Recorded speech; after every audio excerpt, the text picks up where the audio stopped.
За појавата на бронхитис, како се предизвикува и како може да се ликува со природни билки и рецепти, односно чаеви, зборуваме повторно со магистер Киро Бојаджиски.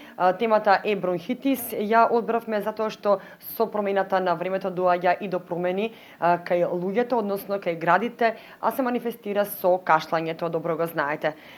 Добар ден, добро ни дојдовте повторно во емисијата на Канал Плюс. Добар ден и добро ве најдов.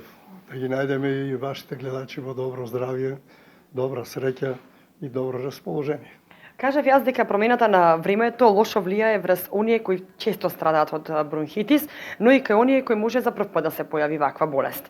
Кажете ми како доаѓа до појава на бронхитис и дали од една обична настинка може да дојде до бронхитис, до такво сериозно заболување? Па вие одеднаш поставивте три прашања, три во едно. Овака, бронхитисот е едно од најчестите заболувања кај луѓето и речиси нема човек, нема дете кое немало проблеми со кашлањето, односно со бронхитисот. Но бронхитисот не мора да биде пропратен и со кашлање, што е, да кажеме, една подвукла пред појава на болеста, кога заболениот тешко дише, не може да спие лесно време и осеќа така на грбот и на предниот дел на телото, осеќа некаква тегоба, лошо гледа, го губи осето за вкус, за мирис, видот му е намален, рефлексите на видот му се изузетно намалени, осеќа и некаков притисок и некаква тежина во ушите. Тоа се симптомите на грипот и оној кој има такви проблеми, ако иде на лекар, треба да каже дека има такви и такви проблеми, за да може лекарот да преземе соодветни мерки, односно да може да му помогне, затоа што многу често, ако не ги познава или не ги каже оболениот симптомите, може и лекарот продолжено да погреши у давањето на некој начин и у прогнозата за неговото заболување и у лечењето. Но во кој момент може горните респираторни инфекции да се стигнат долу на градите и да направат еден таков силен бронхитис? Причини има многу. Не треба да се мисли дека за појава на бронхитисот е само криво времето, промените на времето. Исто така, голем проблем е животната средина дека се живее. Особено појавата на прашина во воздухот дека оболениот живее или работи. А такви појави има во линовите, во рудниците, во фабриките за конфекција, тамо дека се месе леп и бели пецива, но исто така и луѓето кои работат со возила, градежните работници, дека се користе цемент, песок и така натаму, има појава на едноставно оболување на белиот дроб, кој што неговиот капацитет не може да ги задоволи потребите на организмот со кислород. И затоа тога има напори и го натерува човеко да има појава на кашлица или да фане да прави и да не може дури да се искашля, што е многу лошо, што е знак дека он има тегоби у плочата веќе. И една од наредните фази на тоа заболување е појавата на кашлица и појавата на болки во грбот. Сите знаеме дека плочата се на грбот на луѓето. Па човеко не се жале дека го болат плочата, него боле го грбот. Дури нашиот народ вика има бодеш. Боде го у грбо нешто. Тоа е понапредната фаза на бронхитис. Тоа е појава на акутен бронхитис со појава на кашлица, но и со други напори. При тие напори човекот добива, овака ако го погледнете, ќе видите дека е во лицето редовно црвен, добива зголемен притисок, крвен притисок, има зголемен притисок, али е малаксан, нема снага. Едноставно човекот се стално осеќа како преморен и још ако го натерате да нешто друго работи, може да се деси да у фазата на почетокот на работата да се слоше до тој степен да он и припадне. Многу е опасно у почетокот на средната фаза на бронхитисот, човекот ако нешто работи, постоја голема опасност, наведнувајќи се, исправјајќи се почесто да добие вртоглавица и не дај Боже ако се то нешто деси во површини дека има вода, може да падне човек и што се вика во една шака вода да се удави. Така да не го подценува никој бронхитисот и ние сите мислиме дека бронхитисот е банално заболување, ќе помине. Денеска кашля, утре ќе му помине. Ако денеска кашля, утре повеќе ќе кашля. Ако утре повеќе ќе кашля, после 3 дена ќе кашля без прекид. Па така имаше и кашличави луѓе укочани со хроничен бронхитис, кои ќе земеа да кашлат од Крушарскиот мост се слушаше до собранието. И сите знаеа и тај.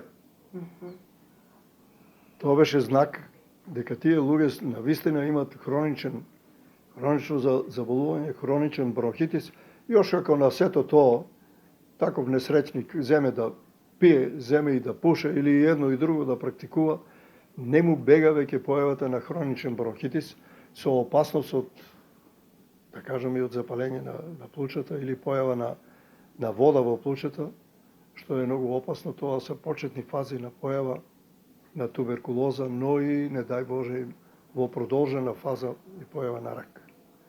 Тука можам да нагласам дека луѓето кои имат бронхитис апсолутно треба веднага да престанат да пушат.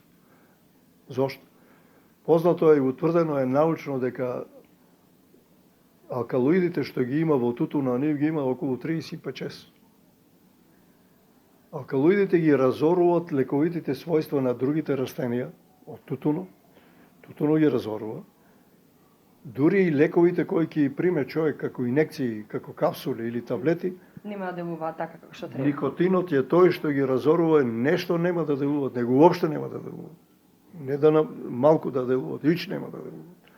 Па од тие причини ја препорачувам оној кој осети дека има такви тегоби, веднага треба да престане да пуши, да не пие, да зима поголеми количини на вода, да си ја регулира температурата, да го прате крвниот притисок, што се дешава со него, и обавезно да зима чаеви кои што многу лесно, сега ќе ги споменеме, така. кои многу лесно може да му помогнат да се спасе од оваа неволја.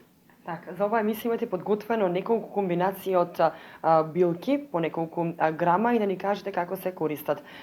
Имате подготвено и за возрастни, и за деца, значи за сите категории. Да почнеме од почеток.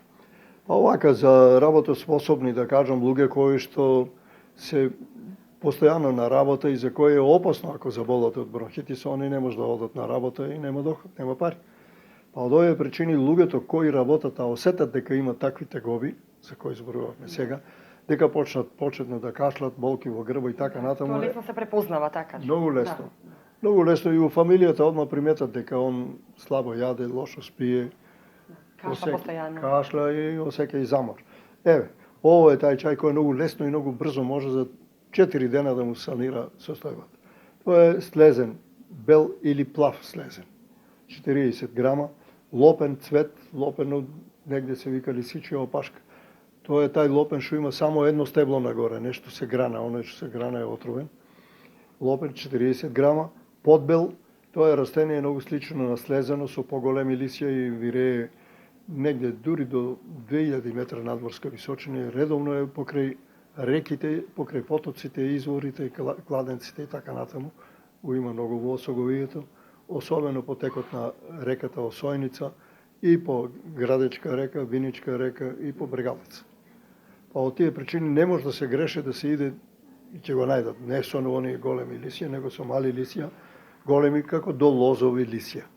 Како лозови лисија со сарми. Ете, рековме подбел 40 грама и жалфија 30 грама.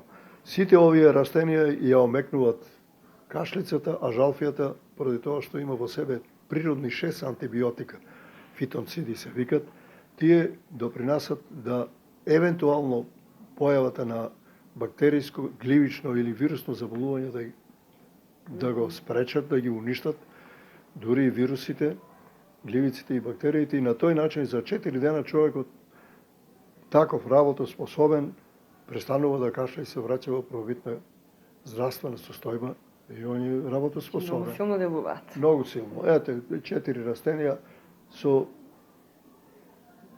непуни 200 грама 200 грама билки може да биде здрав. А тие и многу ефтино коштат.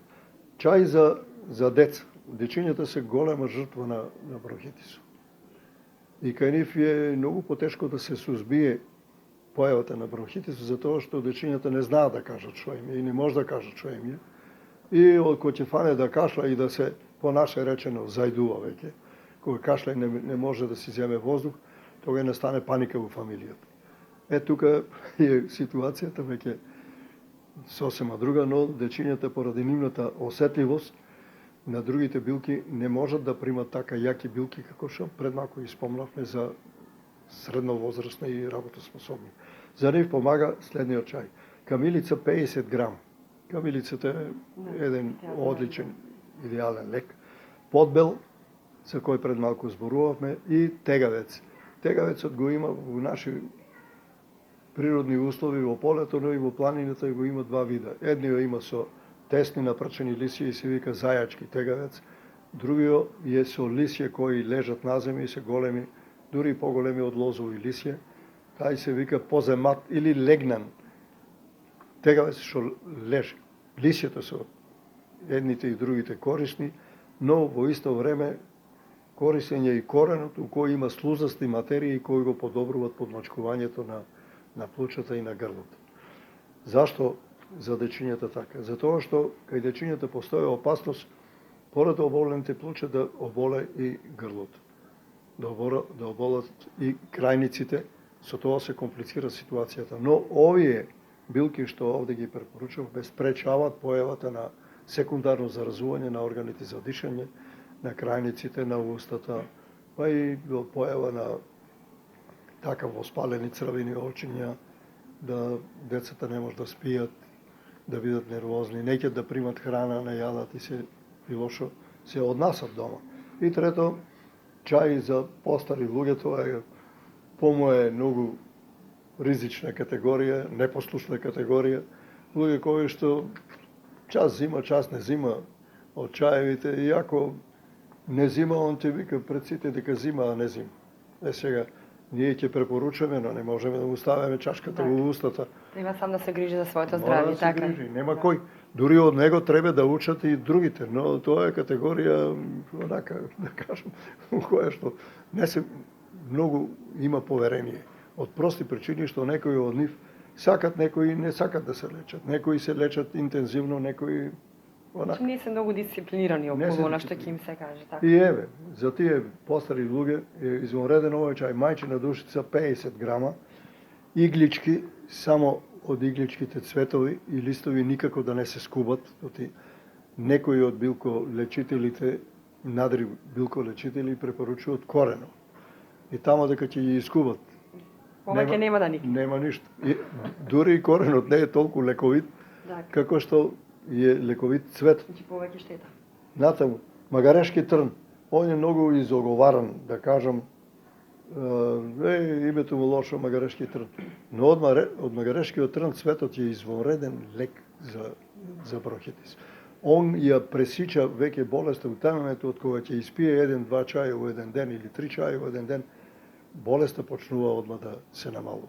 Затоа што у него има природни антибиотици, има слузасти материи у него и има лековити делови, алкалоиди кои ги убиват гливиците и бактериите и вирусите. Така да со еден цвет, со 200 грама вода човек денеска може да се лекува, нема потреба да прима никакви антибиотици и други лекови. И на крајот на сето тоа треба да се додаде белбор 40 грама. Значи, мајчина душичка, иглички, магарешки трн и белбор. Тоа е доста агресивен чај и за така луѓе кои што имат посериозни тегоби. Тоа е заокружено околу 250 грама. Оваков чај треба да се зима од старите луѓе од 8 до 12 дена. Затоа што зборуваме за напредната фаза на бронхитис. За да не дојде до воспаление на плучето или до полнење на плучето со вода, најозбилно треба да размислат возрастните луѓе, пензионерите, да зимат вакви чаеви толку време. Да продолжиме со советите, само да кажам дека и во овој разговор доделуваме книга од магистер Киро Бојаджиски, лековити билки, болести, рецепти кои можете да си ја добиете веднаш по завршувањето на разговорот со магистер Киро Бојаджиски во емисијата на Ана и Никола. Првиот кој ќе се јави ќе си ја добие книгата од нашиот гостин. Продолжуваме понатаму со разговорот. Кои други совети, веќе ги споменавме чаивите, кои други совети вие ќе ги дадете во врска со лечењето на бронхитисот? Сега да кажам дека за бронхитисот мора да се држи одредена диета и да се зима храна која што е богата со витамини, минерални материи, природни антибиотици. Сега не може овој нашиот проклет лук, мора да го спомнам. За тоа што никој... Веќе тука кај бронхитисот вие го споменувате секоја емисија, ретко во која не го споменувате. Мора да го спомнам. Дури луѓето од првата категорија што рековме работат способни во храната. Так. Ако не ќе да го зимат онака на друг начин во храната, треба да домакинките да стават лук. И да се прави она наша салата од краставица со лукче малку. Жетварка. Жетварка. Да, жетварска или аргатска салата. Добро. Па од тие причини еве овака да кажам дека луѓето мора да јадат повеќе овоштие, повеќе свеж зеленчук, но не прскан. По можност ако е прскан треба да биде олупен, да биде исчистен од пестицидите. Натаму да се користи млеко во умерени количини, посебно да се користи јогурт, кисело млеко, сирење. Од месо да се избегава повеќе масното месо, да се јаде пилешко месо, риба, ако има и услови за телешко месо, или постно мелено месо, при кое односот на говедината со свинското месо треба да биде 70% говедско месо, само 30% свинско. А обично нашите луѓе прават обрат. Ако е масно, ако е свинско, нека е мрсно. Ама тоа масна, природната маса од свињите не е толку штетна, но не дозволува да биде храната искористена до крај, за тоа што врши подмачкување на стомахот однатре со масни материи кои не дозволува да дојдат до израз другите лековити својства на билките, а и на храната. Па од овие причини треба така да се направи. Натаму луѓето кои имат вакви тагоби, особено возрастните луѓе, пензионерите, треба да шетат на чист воздух. Да не шетат по градските улици дека има многу возила и дим од возилата. Најдобро е да прошетат тамо дека нема многу возила, но во исто време да водат сметка да не се движат во реони дека има многу поленов прах, затоа што бронхитисот и онака е осетлив, но и ако има во воздухот поголеми количини на поленов прах, може да се десе кашлањето да биде поинтензивно, а особено тоа го има кога цвета борот и други четинари. Буквално речено се жито тамо околу нив има. Особено и ако се алергични. Така е. Исто така да не се движат многу дека кога цветат липите, кога цветат маслинките, важи за овие постарите категории. Затоа што тука има голема емисија на поленов прах, а он делува најчесто неповолно на луѓето кои имат бронхитис. Ќе и нагонува на кашлица, ќе и нагонува на напори на телото, но и други последици при кои доваѓа до појава на пликови по организмот, особено по нежните места, под мишките, кај жените на градите, на ципите, за ушите кај луѓето и така натаму. Па од овие причини морам да нагласам дека луѓето мора да поведат сметка за воопшто на својот живот да го прилагодат на еколошка средина. Натаму треба да се преоблачат почесто за тоа што луѓето што имат бронхитис имат многу често и температура, па се испотат. Прљавите алишта знае се што прават. Може само да го зголемат заболувањето на човекот. И још и ако мокар леже цела ноќ во мокри пиџами и мокра, да кажеме, спавача, додатно има влошување на здравственото состојба. Сакам да нагласам дека просториите треба да се редовно проветруват ако има таква појава на бронхитис и да има почесто менјање на постелата. Особено на перниците, каде што човекот кашлајки емитува преко кашлицата милиони, милиарди бактерии и гливици и перницата е еден од изворите на продолжување на кашлицата. Да кажам, сега зборуваме за овој бронхитис кој што е акутен, но во колку не се преземат мерки и не се вака постапе како што рековме, бронхитисот може да помине во хроничен бронхитис. Тоа се луѓе кои постојано кашлат, постојано имат тегови со дишењето и што е многу лошо. После појавата на хроничен бронхитис тие луѓе добиваат астма. Што е уште по-лошо, да кажеме, тоа е еден од предпоследните степени на тешко заболување на плочата. При појава на астма, кај луѓето, често пати плочата знаат да се наполнати со вода. Тоа се вика плеуритис у науката. Тоа е полнење на долниот дел на плочата, кај што баш се собират оние корисни материи, кај алвеоли, како се викат, и кои кај човекот доведуваат до појава да ги таму, ако се угнездат бактерии, гливици и вируси, да ги тука уништува. Но ако дојде вода, тие собствени одбранбени средства што ги ствара организмот се разредат со водата и нема ефикасно собствено лечење. Појавата на плевритис е, да кажам, предзнак дека ако не се преземат мерки да се плочата исушат од водата која се таложи и, да кажам, унутре неискашлените материи, загадените материи, тоа е почетен стадиум на туберкулоза. Сега натаму Не ни треба да спомнуваме други компликации, кога ови се доста тешки компликации и доста други заразни болести кои може да ги предизвика бронхитис. Се е во лош смер. Да. Па од овие причини, значи, да кажам дека бронхитис почетен, акутен или хроничен мора да се лекува за да не се доведе човекот во ситуација да настрада и од други потешки болести. Потешки заболувања од кои прво не може брзо да биде излечен, второ тие многу скапо коштат лекувањата и треба да се лекува во специјални болници, специјални санаториуми каде што не може без лекарска помош човекот да биде спасен, да биде излекуван. А тоа е катастрофа за фамилијата, заради големите трошкови и заради нервозата и несреќата што се ствара кај луѓето. Само една кратка најава за следниот разговор, ќе зборуваме за артериосклероза. Не ги зафаќа само старите, има едно верување дека ги зафаќа само постарите луѓе, но доста и помлади луѓе боледуваат од артериосклероза, а за тоа ќе зборуваме следната емисија. Така е, тоа е едно од многу тешките, можеби едно од најтешките заболувања во последните, да кажам, векови кај луѓето, но е старо заболување. Зима поголем замав, сега се бара во науката и се проучува дали има некои наследни гени кај некој од предците, например, ако ја имам артериосклероза, а немам, дали некој од моите предци не страдал од артериосклероза, кој е генетскиот фактор, наследниот фактор. Кој е многу тешко заболување преди се на мозокот, на кичмениот мозок, но и на крвните садови.